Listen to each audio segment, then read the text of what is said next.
Alright guys, so here we are in our next video. This is 16.1 through 16.3, Human Population Growth and Natural Resources, Air Quality and Water Quality.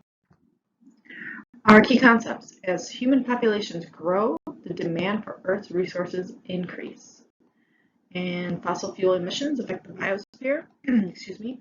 Pollution of Earth's freshwater supply threatens habitat and health. Our new vocabulary: we've got non-renewable resources, renewable resources, ecological footprint, pollution, smog, acid rain, greenhouse effect, global warming, indicator species, and biomagnification. Our this should say essential question. Our essential question is, how does the human population and the demand for Earth's resources affect the biosphere? All right, so as you know, Earth's human population continues to grow.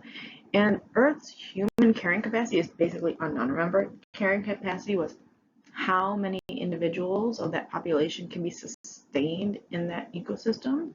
Have enough room, have enough space, have enough food, all of those things. That's the carrying capacity. Now, technology has helped increase Earth's carrying capacity for humans because we have medical advances with vaccines and things like that, gas-powered farm equipment, all sorts of technology to help us live longer lives. The growing human population exerts pressure on Earth's natural resources, and we know that. We have non-renewable resources and renewable resources. Non-renewable resources are used faster than they form, things like coal and oil. And growing use of non-renewable resources may lead to a crisis, as we know, because of global warming and other things. So our resources must be properly managed. And renewable resources cannot be used up or can replenish themselves over time, some examples being wind and water and sunlight. Effective management of Earth's resources will help to meet the needs of the future, so we must learn to use those resources responsibly. Careless use of these resources make them unavailable for future generations, and it can really harm our planet, as we are seeing now with the increases in carbon dioxide and methane, all leading to temperature increases on the face of our planet. An ecological footprint is the amount of land needed to support a person. So we each have an individual ecological footprint. It's the amount of basically what we use up. The land must produce and maintain enough food and water, shelter, energy, and waste. And several factors affect the size of a person's ecological footprint: the amount and the efficiency of all the resources that you use, and the amount and the toxicity of your waste produced. And if you look here, we have in the graph the population of these different countries in millions. We have a very small population considering some of these other countries. But if you look at the ecological footprints per person in each of these countries, look at North America's. We produce so much waste and we use so much energy, so much food, so much water, all these things. You compare that to Asia. Look at Asia. Their ecological footprints are very small compared to their population size. Pollutants accumulate in the air, and pollution is any undesirable factor added to the air, water, or soil. Smog is one type of air pollution that can be harmful to human health, and you know that.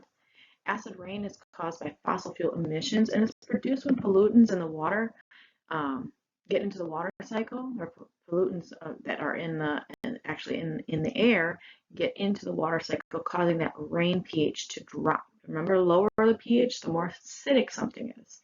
So it lowers the pH of a lake or stream as that water falls and ends up in the lakes or streams, and it also can harm our plants and our trees. Air pollution is actually changing Earth's biosphere, and I touched on this a little bit.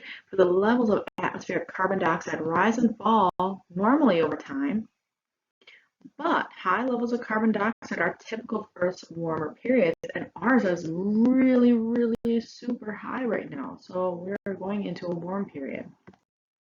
And that is accelerated. That time frame that we usually go from period to period has been accelerated by the use of those fossil fuels. The greenhouse effect slows the release of energy from Earth's atmosphere.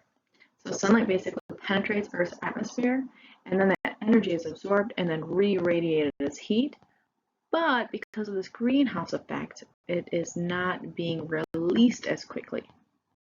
And so we have global warming. And global warming refers to the trend of increased global temperatures that we're seeing. Water pollution affects ecosystems, and pollution can put an entire freshwater ecosystem at risk, as well as marine ecosystems. We have these things called indicator species, which provide a sign of an ecosystem's health. They're generally top predators, and we're going to talk about why that is.